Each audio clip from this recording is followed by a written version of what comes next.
হেই everyone, good morning. কেমন আছো সবাই? আশা করি সবাই ভালো আছো। আমিও কিন্তু ভীষণ ভালো আছি।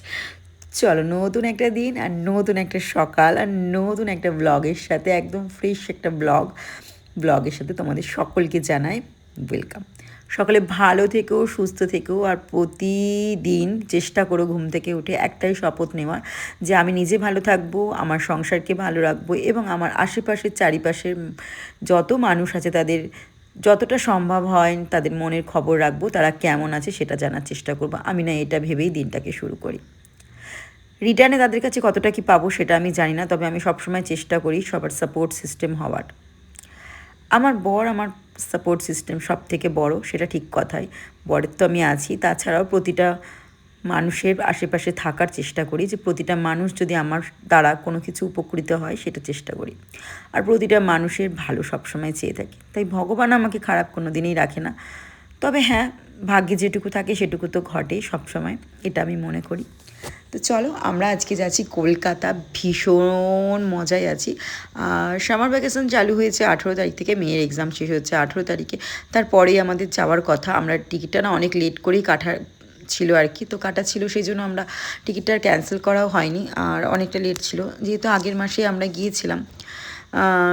আর 40 দিন আগেই আমরা মোটামুটি গিয়েছিলাম, শ্বশুরমশাই মারা গিয়েছিল সেই সময় আমরা গিয়েছিলাম। তো এখন আবার আমরা যাচ্ছি, যেহেতু আমরা এই টাইমটা যাই তাই ভাবলাম না, ঘুরেই আসি যখন যাচ্ছি, যখন গরমকালটা। আর এই বছরটাই যাওয়া হবে, পরের বছর থেকে তো মেয়ের এক্সাম চালু হবে। যেহেতু মেয়ে 10 ক্লাস হয়ে গেছে, এবার কিন্তু আমার দায়িত্ব অনেকটা বেশি হয়ে গেল ওর প্রতি। ছোট ছিল, দায়িত্ব নিতাম ঠিক কথাই, কিন্তু একটু লুজ নিতাম দায়িত্বগুলো। এখন না, ভীষণ টাইটভাবে সমস্ত দায়িত্বগুলো নিতে হবে, আর খুব সুন্দরভাবে ওর দায়িত্বগুলো পালন করতে হবে। যেহেতু ও বড় হচ্ছে, ওর সাথে থাকাটা, ওর পাশে থাকাটা আর ওর পড়াশোনার দিকে খেয়াল রাখাটা আমার ভীষণ দরকার। তো সেই জন্যই আমি চেষ্টা করি ওর পড়াশোনাটা যাতে ঠিকঠাক হয়। আমার থেকে বেশি না, আমি যদি 25% দিই, আমার বর ফুল এফোর্ট দেয় ওকে। 75% আমার বরই ওকে দিয়ে দেয়, যে পড়তে বর, সমস্ত কিছু বোঝানো। তো এই হচ্ছে ব্যাপার। আমার না আজকে আসার সময় শরীরটা ভীষণ খারাপও লাগছিলো, গাটা গোলাচ্ছিলো একটু, সকালে কিছু সেরকম খেয়ে আসতে পারিনি। 2টো বিস্কিট খেয়ে জল খেয়ে নিয়েছিলাম, ব্যাস। কারণ সকালে একদম খালি পেটে তো আমি থাকতে পারি না, সেই কারণে। তো চলো এবার গিয়ে বসে কিছু খাওয়া যাক, ভীষণ খিদে পেয়ে গেছে। আমি বাড়ি থেকে পুলিহোরা বানিয়ে নিয়ে এসেছিলাম, তাই মেয়ে তো একদম খুব খুশি। এয়ারপোর্টে প্রত্যেকবারে ও কিছু না কিছু কিনে খায়, আগের বারেও বিরিয়ানি খেয়েছে। কিন্তু ওর যাই খাক, ওর বাড়ির খাবার না হলে ওর তৃপ্তি হয় না। সেই জন্য আমি কিছু একটা বানিয়ে এনেছিলাম, দেখা যাক ও কতটা তৃপ্তি পায়। তবে অনেকটা খেয়েছিল, আমিও খেয়েছিলাম, তারপরেও কিন্তু অনেকটা বেঁচে গিয়েছিল। অনেকটা পুলিহোরা বানিয়েছিলাম, তো সেগুলো অনেকটা বেঁচেও গিয়েছিল, লাস্টে খেতে পারিনি আমরা। আমি যতটা মাপ আর কি চাল নিয়েছিলাম, খুব কম পরিমাণে সেটা বানিয়ে পুরোটাই ডাব্বায় ভরে নিয়ে চলে এসেছিলাম। তো এই হচ্ছে ব্যাপার। তো চলো, আমরা পৌঁছে গেছি আর ফ্লাইটে বসেও গেছি। খাওয়া হয়ে গেছে, ফ্লাইটের টাইমে আমরা বসেও পড়েছি। তো চলো, বর্মশাই আমার মেয়ের জন্য কিছু একটা অর্ডার করেছে, সেটা দেখে নাও। বলছি, মাম্মা একটু খুলে ভিডিও নাও তো। তাই আমি ভাবলাম কেন নেব না, চলো নেওয়া যাক। একদম খুশি খুশি হয়ে গেল যে এটা তো আমারও ফেভারিট, আমি তো পেয়ে গেলাম আবার একটা ফেভারিট কিছু খাবার। আর খেতে খেতে টাইম পাস করতে তো ভীষণই ভালো লাগে। আমার বর আর আমার মেয়ে দুজনেই ভীষণ পরিমাণে খেতে ভালোবাসে, তবে হ্যাঁ, খাই কিন্তু প্রচণ্ড কম পরিমাণ। খেতে ভালোবাসে, তবে খাওয়ার পরিমাণটা ভীষণ কম ওদের। এয়ারপোর্টে বসে বসে অনেকক্ষণ ধরে ভাবছিলাম কখন ফ্লাইটটা আসবে, আর এখন ফ্লাইটে বসে বসে আমি ভাবছি যে কখন আমি কলকাতায় পৌঁছাবো, কখন আমার অপেক্ষাটা শেষ হবে। তো মেয়ে এখানে একটু গেম খেলছিল, আমিও একটু বসেছিলাম, আর আমাদের গপু ব্যাগে বসেছিল। দেখতে দেখতেই কলকাতা আমরা পৌঁছে গিয়েছি। তো চলো, ওরা দেখতে থাকো, সঙ্গে থাকো, কেমন হচ্ছে অবশ্যই জানিও লাস্টে।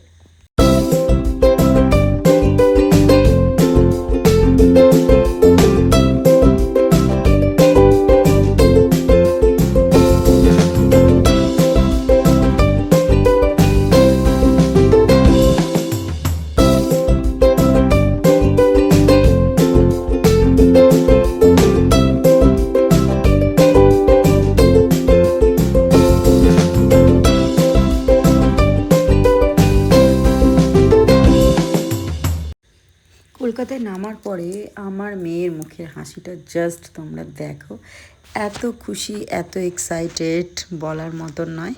যেহেতু ওর সর্দি আসবে তার জন্য ওর এক্সাইটমেন্ট একদম ডাবল হয়ে গেছে। তো চলো, আমার না ব্যাগের গোপালটা একদম হেলে গিয়েছিল, তো এই জন্য সাইডে নিয়ে আমি গোপালটাকে একটু ঠিক করে নিলাম। তো চলো এবার ব্যাগগুলো নেব, আর চলে এসেছে লাগেজগুলো সমস্ত। তো অনেকক্ষণ অপেক্ষা করতে হবে এখানে, নিয়ে জাস্ট নেব আর বেরোবো। আর ভালো লাগছে না, একদম ক্লান্ত লাগছে। এবার গিয়ে কিছু পেটে পড়লে হয়। খিদে ভীষণ পেয়েছে, খিদেতে পেট একদম চোঁচো করছে যাই বলো। তো চলো ভিডিওটা দেখতে থাকো আর সঙ্গে থাকো, চলো লাগেজগুলো নিয়ে বেরোনো যাক। তো চলো লাগেজ নেওয়া কমপ্লিট, আমরা বাইরে বেরিয়েও গিয়েছি আর মাসিরাও চলে এসেছিলো মেরুন কালারের গাড়িটা সামনে। তো চলো মাসি মেশো দুজনেই এসেছে আজকে আনতে। আর যেতে যেতে তো ব্রিজটা তোমাদের সাথে না শেয়ার করলে তো একদমই ইনকমপ্লিট হয়ে যাবে আমার ভিডিওটা। তো ভীষণ মজা লাগছে জাস্ট এই ভিডিওটা দেখার পরে। আমার নিজেরই এখন আরও ভালো লাগছে যে আমি সেদিন এসেছিলাম, ভীষণ খুশ হয়ে গেছিলাম।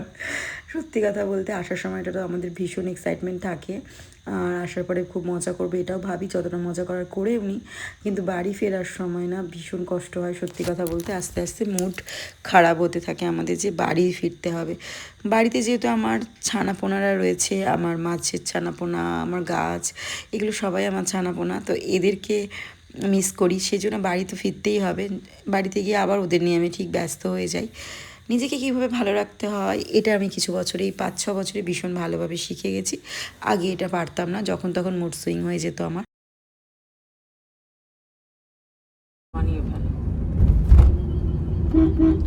আমাকে দেখ, আমি জানি না ওই যে আরে তেল ওই এনে বাসটা দিয়েছি, সবই শ্রীরামপুর বলেছি। যাবে, এই বাসটা শ্রীরামপুর যাবে।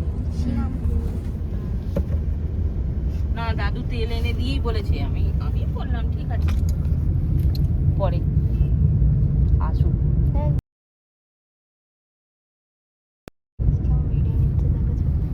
তেল লাগালাগি ব্যাপারগুলো দেখছি।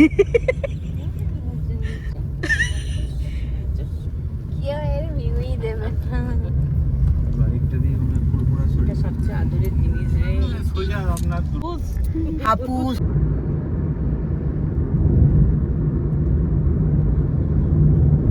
প্রচুর টাকা না, মানে ওই যে সিকিউরিটি গার্ডটা কি বাংলা বোঝে না? না বুঝতে পারি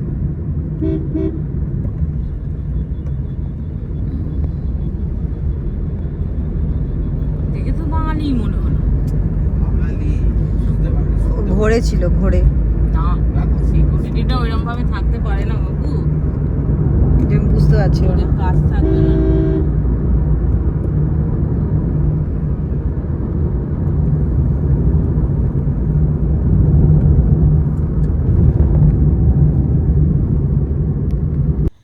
অনেক দিন পর কলকাতার টাইপ কিছু একটা ডিশ পেলাম আজকে। আমাদের থালিতে ছিল ডাল, ভাজা, পাঁপড়, চাটনি, এঁচোড়ের তরকারি, আরও অনেক কিছু ছিল, চিপস ছিল, তো সমস্ত কিছু ছিল। আর খেতে কিন্তু ভীষণ ভালো লেগেছিলো, আর মাংসের ঝোলও ছিল, ভীষণ টেস্টি ছিল মাংসটা আজকে, ভীষণ ভালো লেগেছিলো। লাস্টে না আমি আর আমার মেসোর রসগোল্লা খেয়েছিলাম, ভীষণ স্পঞ্জি একটা রসগোল্লা, আর সাইজটা ছিল অনেকটা বড়। তো আমরা দুজনেই খেয়েছিলাম, মেয়ে মাসি কেউ খায়নি। তো আমরা দুজনেই খেয়েছিলাম, ভীষণ ভালো লেগেছিলো। অনেক দিন পর কলকাতার খাবার, উফ কি একটা শান্তি। যদিও বাড়িতে রান্না করে খাই, তবু কলকাতার জল, কলকাতার খাবার একটা খেলে একটা মজাই লাগে।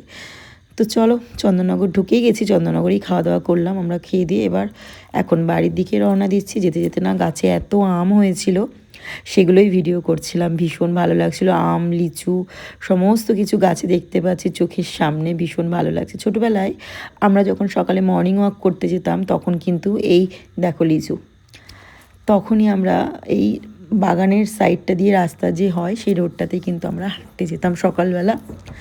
আর আসার পথে ভীষণ মজা করতে করতে সব বাড়ি ফিরতাম বন্ধুরা। সাইকেল নিয়ে যেতাম আমরা মর্নিং ওয়াক করতে, জানো।